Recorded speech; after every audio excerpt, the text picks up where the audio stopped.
वाले हैं CSS table. Table में हम क्या सीखेंगे और कैसे हम इसे यूज करते हैं, वो सिंपली हम कैसे यूजफुल ले सकते हैं अपने प्रोजेक्ट में, वो सिंपली हम इसी वीडियो में देखेंगे कि हम टेबल का कैसे यूज करते हैं और टेबल पर हम कैसे CSS अप्लाई करते हैं। तो स्टार्ट करते हैं सबसे पहले टेबल। टेबल का जो बंदा है, वो टेबल का बंदा है ये है कि उसमें कुछ प्रॉपर्टीज भी होती हैं, कुछ 5 टाइप्स की, वो सिंपली हम यहाँ पे देखेंगे। सबसे पहले इसे करने से पहले मैं यहाँ पे एक कमेंट लाइन ले लूँगा शीट प्लान करके और मैं यहाँ पे एंटर करूँगा और वहाँ पे हम बात करने वाले हैं CSS और टेबल की। ठीक है, तो मैं यहाँ पे टेबल तो मैंने यहाँ पे ले लिया है। HTML से यूज करते हैं, ये तो हमें सब लोगों को पता है, शायद आपको भी पता होगी। लेकिन इसमें बॉर्डर प्रोग्रेस है, वो हम क्या करेंगे कि एक तो होता है हमारा बॉर्डर और इसको हम कॉल स्पेस भी बोलते हैं। ठीक है, और कॉल और एप्स। ठीक है, उसके बाद सिंपली हमारा है बॉर्डर स्पेसिंग। बॉर्डर हम कैसे स्पेस करते हैं, उसके लिए हम इसे बॉर्डर स्पेसिंग का यूज करते हैं। उसके अलावा यहाँ पे हमारा है कैप्शन साइड। ठीक है, कैप्शन साइड। कैप्शन साइड के बाद यूज करने वाले हैं एम्प्टी सेल्स। ठीक है, एम्प्टी सेल्स और इसे हम सेल्स भी बोलते हैं। और इसके अलावा यहाँ पे हम देखेंगे टेबल लेआउट। टेबल लेआउट, चलिए हम स्टार्ट करते हैं। सारी प्रॉपर्टीज को हम कैसे करेंगे, इसको हम एक प्रोग्राम के हिसाब से सीखेंगे कि हम एक प्रोग्राम को कैसे यूजफुल में ले सकते हैं। ठीक है, वैसे तो हम सारी की प्रॉपर्टी प्रैक्टिकली भी देख सकते हैं यहाँ पे, और हम प्रैक्टिकली ही मैं यहाँ पे बता रहा हूँ आपको। तो सिंपली आप यहाँ से ले सकते हैं और यहाँ पे डॉक्यूमेंट्स ऑफ टाइटल लिखा हुआ है, वहाँ पे हम सिंपली करने के वाले हैं कि मैं एक टाइटल लिख दूँ। टाइटल में हम क्या करने वाले हैं, अभी टेबल करना चाहते हैं तो मैं यहाँ पे टेबल ले लूँगा, जिससे कि मुझे याद बना रहा है कि मैं यहाँ पे करने क्या वाला हूँ। सबसे पहले हम एक बॉडी टैग लेंगे। बॉडी टैग हमारा एक्चुअली यहाँ पे बन चुका है और बॉडी टैग में मैं लेना करना चाहता हूँ टेबल। ठीक है, तो यहाँ पे मैं एक टेबल ले लेता हूँ। ठीक है, मैंने यहाँ पे टेबल लिया और टेबल में एक नाम लेना चाहता हूँ, उसको मैं क्लास से पेंट करना चाहता हूँ, तो मैं यहाँ पे क्लास ले लूँगा और उसका नाम मैं 1 या 2 या 3 4 कुछ भी नाम ले सकता हूँ, मैं आर्या भी ले सकता हूँ, लेकिन मैंने यहाँ पे सिंपली 1 ले लिया। अब मैं इसमें एक कैप्शन लगाना चाहता हूँ। ठीक है, मैं यहाँ पे एक कैप्शन, कैप्शन का कैसे यूज करते हैं वो सिंपली मैं आपको बता चुका हूँ, लेकिन यहाँ पे कुछ भी यहाँ पे मैं लिख देता हूँ। यहाँ पे मैं एक क्लास ले लेता हूँ, कुछ भी ले लेता हूँ, लेकिन मैं यहाँ पे लगता नहीं, मैं लूंगा। मैं यहाँ पे क्या करता हूँ कि सिंपली मैं एक यहाँ पे एग्जाम्पल ले लेता हूँ, ये एग्जाम्पल। उसके बाद सिंपली मैं एक टी आर लूंगा। आप सब लोग ये तो जानते ही होंगे कि हम टेबल में केसेस कैच करने के लिए T R, T H, T D का यूज करते हैं। तो टी आर क्या होता है, टेबल रेडियस। ठीक है, तो यहाँ पे मैं टी आर ले लूंगा, टी आर। ठीक है, मैंने यहाँ पे टी आर लिया। टी आर में जहाँ पे मान लीजिए आपको टी आर में वो की लास्ट लेना चाहता हूँ, उसके लिए हम क्या करेंगे कि मैं इसको यहाँ से पेंट करूंगा। उसके बाद सिंपली हम यहाँ पे टी डी करेंगे। टीडी में कोई भी क्लास लेना चाहता हूँ, जैसे कि मान लीजिए कि मैं यहाँ पे एक क्लास लेना चाहता हूँ और क्लास को मैंने यहाँ पे नेम ए रख दिया। उसके बाद सिंपली मैं लिख देता हूँ यहाँ पे एग्जाम्पल 1। ठीक है, क्योंकि मैंने एग्जाम्पल पहले लिया था तो आपको यहाँ पे डिस्कशन होगा, इसलिए मैं यहाँ पे एग्जाम्पल 1 ले लिया है सिंपली। उसके बाद सिंपली हम क्या करने वाली कि मैं दूसरा यहाँ पे टी डी टी आर लेना चाहता हूँ। उसके लिए मैं क्या करूँगा कि मैं इसी को यहाँ से कॉपी कर लूँ। ठीक है, मैं इसको यहाँ से कंट्रोल सी और मैं यहाँ पे, सॉरी यार मैंने इसको उठा दिया। ठीक है, कोई बात नहीं, मैंने यहाँ से पहले ही यहाँ से कॉपी कर लिया, कोई परेशानी नहीं है यहाँ से। ठीक है, मैंने यहाँ पे एग्जाम्पल 1 और इसको मैं एग्जाम्पल 2 कर दूंगा। यहाँ से मैंने इसको एग्जाम्पल 2 रख दिया और इसका जो मैंने क्लास नेम रखा है उसको मैं यहाँ से ए से लेकर बी तक रख रहा है। सेम भी रख सकते हैं, लेकिन मैं आपको अलग अलग प्रॉपर्टीज के लिए यूज के लिए यहाँ पे मैं अलग अलग यूज करने के लिए इसको बता रहा हूँ। ठीक है, अब हम बात क्या करने वाले हैं कि मैं यहाँ पे table of B R, B R का मतलब होता है यहाँ पे ब्रेक, तो यहाँ पे एक ब्रेक लगा दूंगा मैं यहाँ पे। और बी आर से क्या होगा कि ये कंडीशन से यहाँ पे ब्रेक होगा। इसके बाद सिंपली हम टेबल क्लास नंबर 2 लेना चाहते हैं बताने के लिए, तो मैं यहाँ पे टेबल ले लूंगा और टेबल में एक क्लास लेना चाहता हूँ, उसका नाम मैं 2 रख दूंगा, क्योंकि हमारी यहाँ पे दूसरी टेबल है ये। ठीक है, यहाँ पे मेरी दूसरी टेबल है ये। और उसके बाद सिंपली कैप्शन लगाएंगे हम यहाँ पे, जैसे कि मैंने यहाँ पे टेबल्स में लगाया हुआ था कैप्शन। ठीक है, उसके बाद सिंपली मैं यहाँ पे लिखूंगा बॉर्डर एग्जाम्पल या एग्जाम्पल कुछ भी, मैं यहाँ पे एग्जाम्पल कर देता हूँ। ठीक है, या फिर मैं किसी का नाम भी दे सकता हूँ यहाँ पे, लेकिन मैं यहाँ पे एग्जाम्पल ही लेता हूँ। उसके बाद सिंपली हम टी आर का यूज करेंगे, जैसे मैं यहाँ पे टी आर का कुछ करेंगे। उसके बाद सिंपली हमें एक मिनट मैं यहाँ से एंटर ही कर लेता हूँ। उसके बाद सिंपली एक मिनट मैं यहाँ पे क्या करता हूँ कि मैं इसको यहाँ से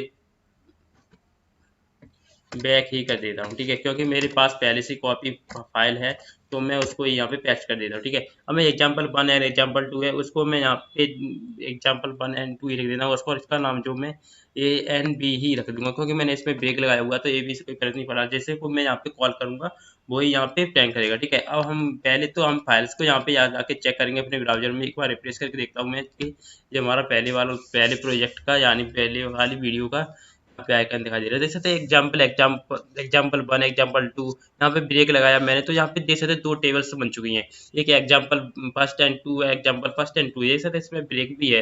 तो इसी बात को हम यहाँ पे ब्रांड करना चाहते हैं, पहले मैं यहाँ पे एग्जाम्पल जो मैंने दिया हुआ है इसको भी मैं यहाँ पे वर्ड है उसको मैं कैपिटल ही कर लेता हूँ, ठीक है, जिससे हमें कोई भी टेंशन ना आए, ठीक है।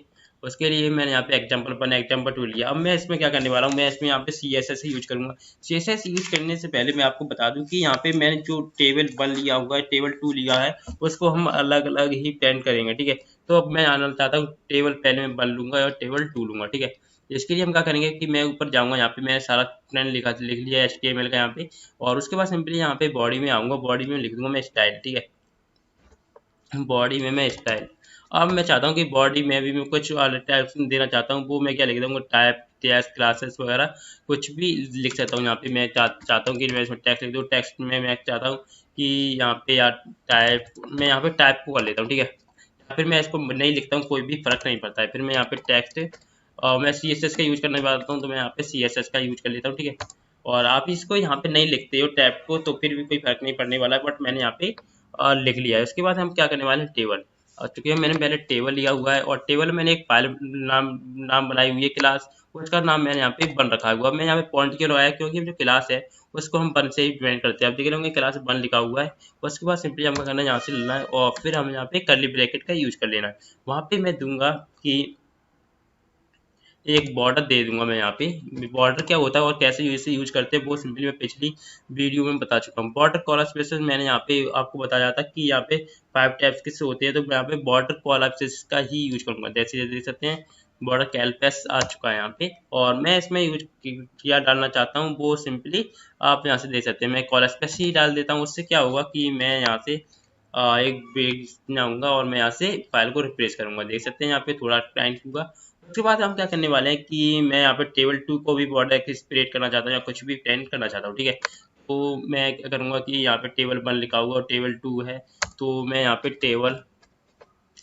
टेबल लिखा डॉट, और मैं दूसरी टेबल बनाई थी उसका मैंने नाम 2 ही रखा है, तो मैंने यहाँ से ले लूँगा और उसके बाद सिंपली हम बॉर्डर को ही ले लेंगे। ऐसे मैं यहाँ पे बॉर्डर को लूँगा, और सॉरी बॉर्डर कैसे से लेना था मैं, एक मिनट, बॉर्डर सी, ठीक है, ये रहा। मैंने इसको लिया और इसको मैं स्प्रेड करना चाहता हूँ, तो मैंने इसको स्प्रेड किया, ठीक है। अब कोई ब्रांड नहीं है तो हम इसको यहाँ से प्रेस करेंगे, तो मैंने इसको स्प्रेड कर लिया, ठीक है। अब करने के हवाले कि हम जैसे TATAD की मतलब से मतलब मैंने यहाँ पे जो भी लिखा हुआ है TD में अपने टेबल याद दे सकते हैं, TR में हमने TAD में जो भी लिखा हुआ है सिंपली हम उसकी बात कर लेंगे। तो उसके लिए CSS का यूज करने से पहले मैं यहाँ पे देखूंगा कि मैंने यहाँ पे TD में ए नाम का एक क्लास लिया हुआ है सिंपली, तो हमें TD के साथ एक को भी यूज करना है, ठीक है। और आप इसका यूज नहीं करते बट ज़्यादा फर्क तो नहीं पड़ने वाला है, लेकिन यहाँ पे नॉलेज के लिए हम TD.A का भी प्रयोग कर लेंगे, क्योंकि यहाँ पे डॉट है वो हमारा क्लासेस है और क्लासेस का जो मैन नाम लिखा हुआ है वो ए लिया हुआ है मैन, इसलिए मैं यहाँ पे .A का प्रयोग किया हुआ है, ठीक है। और चाहे तो यहाँ पे TD के आगे TR भी लिख सकते हैं, लेकिन उससे कोई फर्क नहीं पड़ने वाला। तो मैं यहाँ पे क्या करने वाला हूँ बॉर्डर, ठीक है। मैं बॉर्डर स्टाइल को यहाँ से टैन करूंगा कि मैंने यहाँ पे बॉर्डर स्टाइल, ठीक है। अब बॉर्डर स्टाइल में मैं चाहता हूँ डॉटेड वगैरह कुछ भी देना चाहता हूँ तो मैं यहाँ से दे सकता हूँ। मैं यहाँ पे डॉटेड दे दूंगा बॉर्डर, ठीक है। और जैसे मैं यहाँ पे डॉट दूंगा उसके बाद सिंपली बॉर्डर विड्थ को मैं यहाँ से यूज कर लूंगा, बॉर्डर विड्थ, ठीक है। यहाँ पे बॉर्डर विड्थ, ठीक है। मैंने यहाँ पे बॉर्डर विड्थ लिया, बॉर्डर विड्थ को मैं यहाँ पे 3 पिक्सल कर लेता हूँ एक्चुअली, ठीक है। जैसे मैंने 3 पिक्सल किया उसके बाद सिंपली बॉर्डर कलर करेंगे। मैं यहाँ पे बॉर्डर कलर को यहाँ पे बॉर्डर कलर जैसे कि आप जानते हैं कि जो कलर्स होते हैं वो 3 टाइप्स के होते हैं, कलर नाम वैल्यूज, एक एक्स्ट्रा कलर नाम values and RGB colour value. तो हम यहाँ पे एक्स्ट्रा कलर ले लेते हैं, ठीक है। एक्स्ट्रा कलर में यहाँ पे है 1 2 3, ठीक है। मैं यहाँ पे 0 पेंट किया तो यहाँ पे ब्लैक हो जाएगा, ठीक है। अब ब्लैक मैं चाहूँ तो सीधा यहाँ पे ब्लैक भी डाल सकता हूँ, उससे कोई फर्क पड़ने वाला नहीं है, ठीक है। तो इसके लिए मैं यहाँ पे पैडिंग का भी यूज कर लेते हैं, मैं यहाँ से पैडिंग को भी ले लूंगा और मैं यहाँ पैडिंग को 10 पिक्सल रख लेता हूँ यहाँ पे, ठीक है। पैडिंग को 10 पिक्सल किया, उसके बाद सिंपली यहाँ पे ब्रश से आएंगे और उसके बाद मेरे को रिप्लेस कर दूंगा। ठीक है, तो देख सकते हैं यहाँ पे एग्जाम्पल 1 यहाँ पे दोनों का टेबल 1 और टेबल 2 का ट्रेंड हो चुका है। अब मैं टेबल डॉट बी यहाँ पे ट्रेंड करना चाहता हूँ, वो मैं सॉलिड वगैरह कुछ भी जो रखूंगा वो मैं यहाँ पे सिंपली ट्रेंड कर दूंगा। एक बार पहले तो मैंने यहाँ पे क्या किया है कि यहाँ पे मैंने टेबल 2 को ही मैं यहाँ पे ट्रेंड कर लेता हूँ। यहाँ पे मैंने टेबल 2 डाला हुआ है, तो मैं यहाँ पे टेबल 2 ही डाल दूंगा उसके बाद। ठीक है, अब हम बात करेंगे टेबल बी की। मैंने यहाँ पे टेबल ए की बात करी, तो मैं सिंपली उसके करने के लिए क्या करूंगा कि मैं यहाँ से ही इसको कॉपी कर लेता, कंट्रोल सी। ठीक है, मैंने यहाँ पे कंट्रोल सी किया, उसके बाद सिंपली मैं यहाँ पे कंट्रोल वी कर दूंगा। जहाँ पे ए लिखा हुआ है वहां से मैं बी करूंगा। जैसे ही मैं इसको फाइल को सेव करूंगा तो देख सकते हैं यहाँ पे दोनों प्रॉपर्टी है सेम वर्क करेगी, लेकिन मैं चाहता नहीं हूँ कि ये दोनों प्रॉपर्टी सेम वर्क करे। इसके लिए मैं एक को सॉलिड रखना चाहता हूँ, एक को डॉटेड रखना चाहता हूँ। इसके लिए हम क्या करेंगे कि मैं यहाँ पे टेबल बी में जाऊँगा और मैं यहाँ पे सॉलिड कर दूंगा। ठीक है, मैंने इसको सॉलिड किया और सॉलिड करने से क्या होगा, एग्जाम्पल 2 वाले दोनों यहाँ पे एग्जाम्पल सॉलिड हो जाएंगे, जैसे कि आप लोग देख सकते हैं। ठीक है, तो इसी प्रकार से आप इसको भी यूज कर सकते हैं यहाँ पे टेबल का। ठीक है, तो इस प्रकार से आप आई होगा समझ गए होंगे कि हम टेबल को CSS एंड HTML में कैसे यूज करते हैं।